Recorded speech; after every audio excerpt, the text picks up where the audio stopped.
Hi, I'm Erica Auen, your local San Diego realtor with Movoto, and I'm here with Simone as Senior Loan Officer with Movement Mortgage. And really just wanted to get your opinion. I know that there's different things that buyers can do these days with the higher interest rates to lower their monthly payments. What are some creative things that buyers are doing?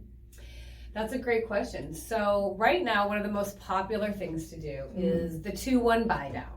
And just to briefly explain what that is, because there's not really a lot of attention on what it is. It's just kind of, hey, do the 2-1 buy down and it gets you a lower rate. So what it is you're getting whatever your note rate is. Let's just say, for example, it's 7%, okay?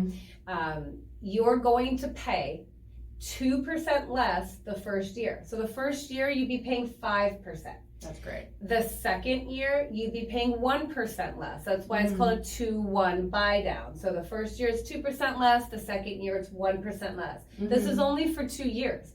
The third year, it goes back to the note rate of the 7% that you locked in at. So this gives a temporary solution to bring the payments down to a much more manageable level, reduce the payment shock for everybody.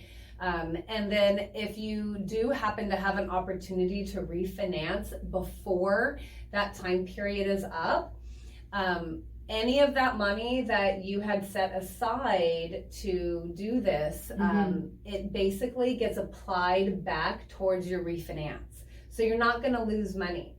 And what I say that is when you do a permanent buy down, you have to pay points, you have to pay a fee for that lower rate. So the temporary buy down is basically setting the money aside for that 1 or 2% lower in payment and putting it in an escrow account. Okay. And so you're not paying a different interest rate necessarily. You are paying the same amount. You're just setting aside some of the money up front, and then you dip into that account every single month. So it's kind of like a holding tank for that money on the side. Exactly. And so when you're getting a seller credit to buy down your rate, it's like, okay, you can shift it over here and put it in this little bank so I can have a lower payment for 2 years, or I can do a permanent rate buy down, which is not going to get your payment down as far.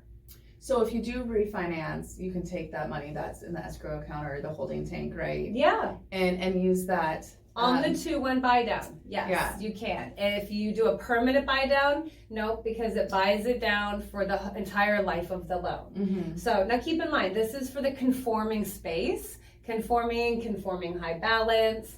The new conforming limit is said to be going up to about $715,000 in 2023. Great. Right now, a lot of lenders have early access to get it at $700,000.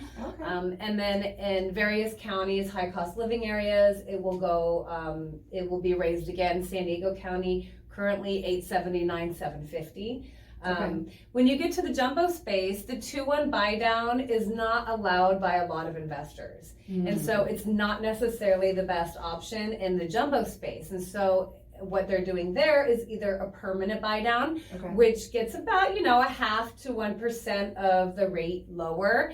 And then the other option is to do adjustable rate mortgage.